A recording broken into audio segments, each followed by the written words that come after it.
26, he took your deserved wrath. The day and the hour have come for Jesus to take the painstaking walk up to Golgotha, with deep wounds stinging and flowing with blood with every step. It is hard to imagine what is taking place.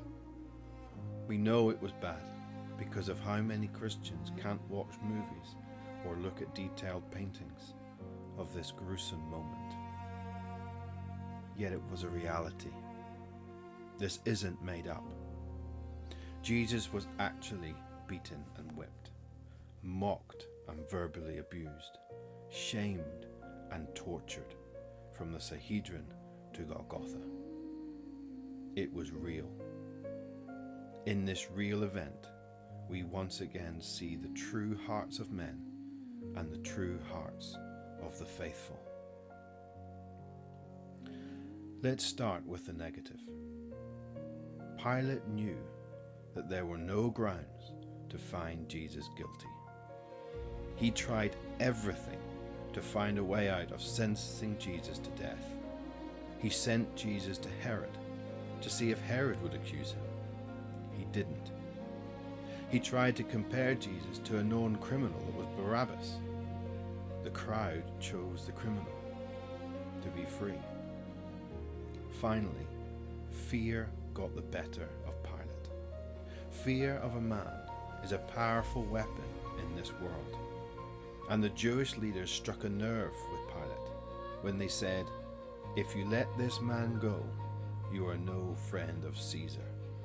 Anyone claiming to be king opposes Caesar." John 19, verse 12. Pilate's heart was riddled in fear and granted their demands. The Jewish leaders tried every loophole possible to commit Jesus to death. Their laws did not allow for it, and so had to engage with the Romans and sweet-talk them in doing it.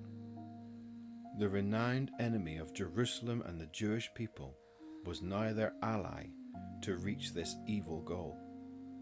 They stirred the fickle crowd to shout for Barabbas and to shout, "Crucify." Then come the insults to Jesus while he was hanging on the cross, looking for yet another miracle and sign that he was the Messiah. Their hearts riddled with hatred, envy, and bitterness, which made them miss the greatest sign, wonder, and miracle ever achieved. Then to the Roman soldiers, who were assigned the task of carrying out the penalty order. We know from history that Romans were skilled in death and brutality, yet this seems another level, taking Jesus to the point of death just through the lashings alone, making Jesus unrecognizable as a man. The stripping of his clothes, the crown of thorns and the insults, their hearts riddled with evil, brutality, and self-importance. Now to the thieves beside Jesus on the cross. We know that both hurled insults at Jesus, Matthew 27:44, Mark 15:32. But one continues the insults, Luke 23:30, and joins in with the soldiers and the Jewish leaders. Perhaps for a moment he feels part of the gang by joining in, or in his pain wants to feel a bit normal by doing something wicked. Either way, his heart is riddled with rebellion and wickedness. Then we look at those who were with Jesus.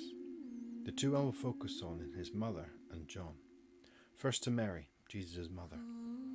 If she understood the words of Simon in the temple when Jesus was being presented after his birth, she knew this day would come, Luke 2:34-35. That sword was piercing her side right now, watching her son, whom God had entrusted her with, struggling for breath, and with every breath excruciating pain followed as the wounds rubbed against the rough wooden cross. We cannot imagine what went through her head watching her son dying in such a manner. Her heart, that once stored up his birth and the Magi, now riddled with grief and pain. Then to John. He was the one that Jesus loved. A special relationship within a small group of disciples. He at least was there, compared to the others. But what was he thinking? The man that he left his fishing boat for, in the hope that he was the Messiah, was now suffocating on a Roman cross.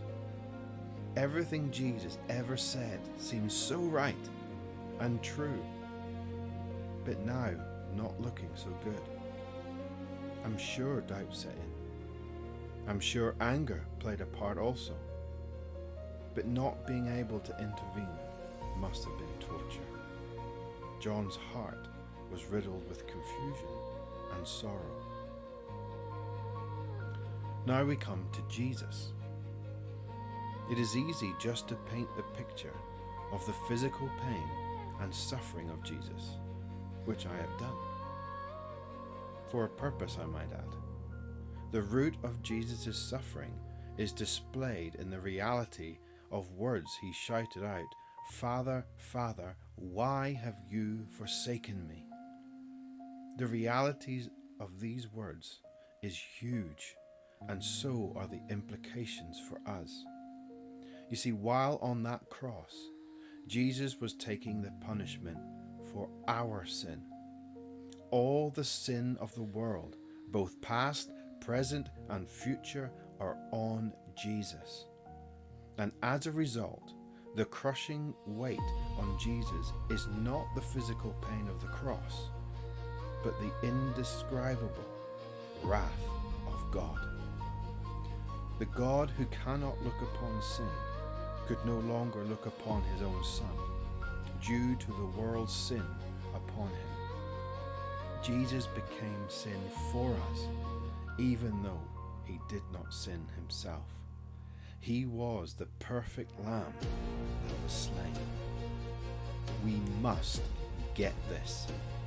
You cannot ignore it, because your destination in eternity depends on it. Jesus took your sin upon himself, and therefore he took your punishment for that sin. He faced the wrath of God for you. That's the power of the cross. God, who is a good judge, cannot sweep sin under the carpet. He cannot let sin go untreated. Sin must be punished. That's what a good and just God does. Therefore, it is just for God to punish your sin. Therefore, we are guilty, and the punishment is facing the wrath of God for all eternity, and we deserve it.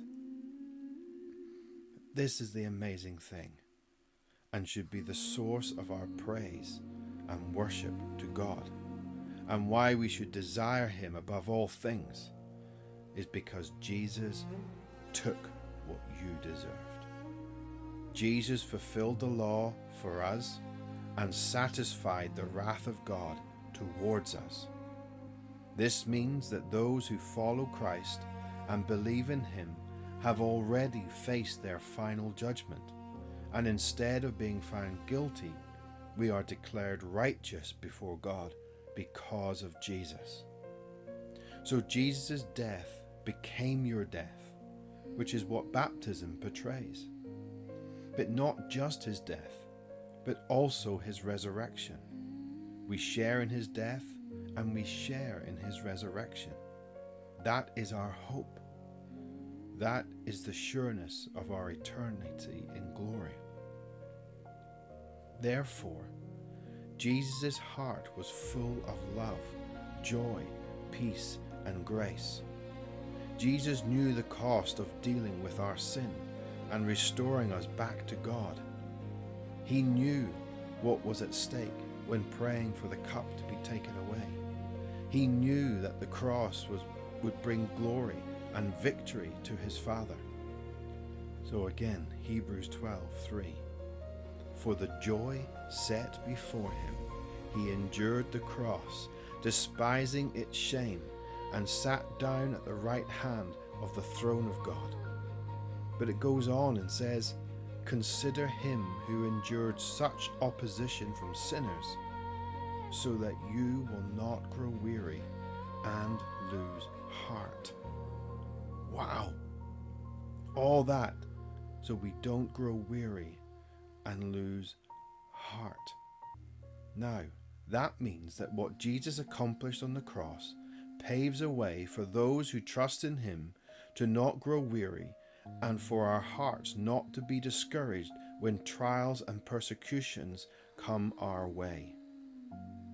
The things that stand against us are the things that will try to divide our hearts and contend with our worship towards God. Although it will be tough and hard, don't lose heart because Christ endured the cross, and don't grow weary for the fight because Christ has won the victory. Let's go back to the second thief on the cross. Earlier, he was shouting insults, but now he defends Jesus and confessing his own guilt. Luke 23:40-43. In his brief and life-draining speech, he displays the repentant heart that would continue down the ages. Confessing Jesus is innocent and that he is from another kingdom, and admitting his own guilt and asking Jesus to remember him. What a relief to hear the words of the Messiah saying, "You will be with me in paradise." And I think this is a picture of what Jesus is doing on the cross. And I'm sure, even in the distress of pain in his body, this thief has a heart full of peace by hearing those very words. You will be with me in paradise. I conclude. Jesus suffered more than the physical pain of the cross for you.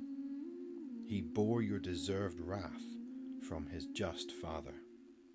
He bore it to allow his Father to extend his grace towards sinful man without becoming unjust.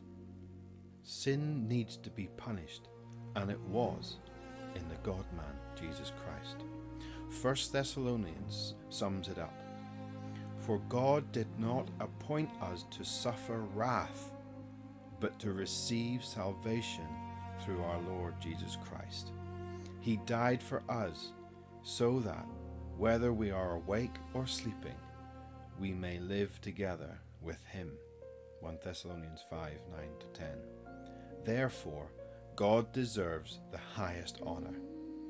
What is the highest honor man can give God? A song from the redeemed. Worship from a heart full of gratitude for the work Christ has done.